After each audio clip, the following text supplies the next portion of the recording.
If not replaced on time and it breaks, that belt can destroy your engine in just a few seconds. Stay with us and we'll explain why.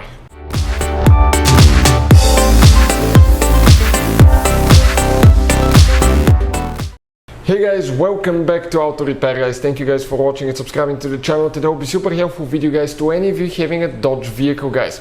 It could be practically any Dodge, Challenger, Charger, Ram trucks guys, Durango, whatever it is. If you have one of those, you want to know how often to replace serpentine belt, and most people will do it too late, and if you end up breaking the belt, you can actually guys destroy your engine in just a few seconds. Stay with us, we'll explain about that. Super important when to inspect the belt and when to replace it. All that will be covered in this video today. Now, before we start, let me just tell you a little bit about us. Every single car we get here at the garage, we try to make at least 200 to 300 free repair videos. Why we guys do all that? Because our mission here at the shop is to save you guys as much money as we can. All we need in return, please subscribe to the channel, like the video, that way we can keep making these free videos. And if you need to buy any parts, tools for your Dodge, any car, check out the link in the description of the video below. That's where we get all our tools, parts from, and you can guys save a fortune and get them with quick shipping. So let's talk about that now and explain when the belt needs to be replaced. So what do we have here specifically? Dodge Challenger. Now, for instance, that engine has been used in almost any Dodge you can think of guys. It's amazing car, V6, V8, doesn't matter what you have, Dodge vehicle. We'll talk why it's super important, okay, to inspect belts and when to replace them, because check out what happened to us the other day. It snapped. We were really lucky that it snapped at home. I just started the car and lost the AC, okay, battery malfunction, light came on, so I just turned around on the street and parked the car. But if you're driving in the middle of nowhere, you may end up, okay, destroying your engine or being stuck in the middle of nowhere guys without help. Let's talk about that now. Let's remove that hose. I want to show you something. Often the serpentine belt on Dodge vehicles will, you can see this is the belt right here.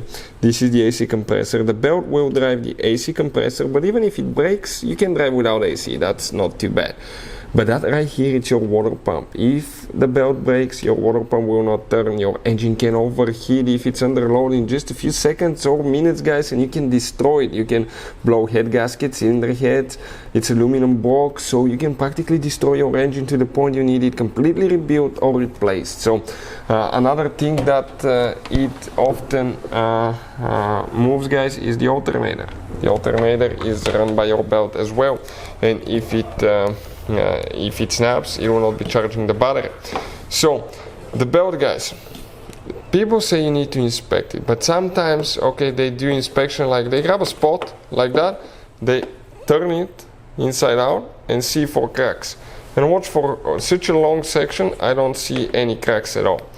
Remove the whole belt and inspect the whole belt, because if I come right here towards this side, check this thing out. We have broken teeth right here, cracked teeth, multiple ones, but a few sections are perfectly fine. So definitely guys, inspect the whole belt, otherwise you may think it's fine, but it's not. When do you need to replace it? It really depends on the climate, how hot it is, how cold. In extreme climates like really cold or hot, you need to replace it more often, because the heat will bake it and turn that rubber into kind of like plastic. It will not be so flexible. In cold weather, the rubber will not be so flexible as well.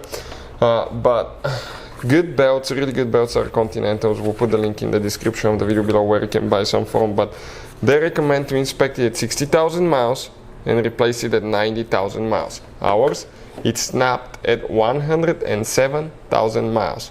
107,000 miles, guys. That's when our belt broke. So you can see a little bit over 90,000 miles, but I'll definitely guys recommend, if it's my own vehicle for my own safety and my family's safety, I'll probably go 60 to 70,000 on a good quality belt. It's not worth it. They're cheap. We have videos how to replace belts, and we have a video that explains how long you can drive without belt. Check it out. It will teach you about that as well. If your snaps, you know what to expect and how to actually drive for a longer time. Hopefully the video will be helpful. Thank you for watching and see you next time.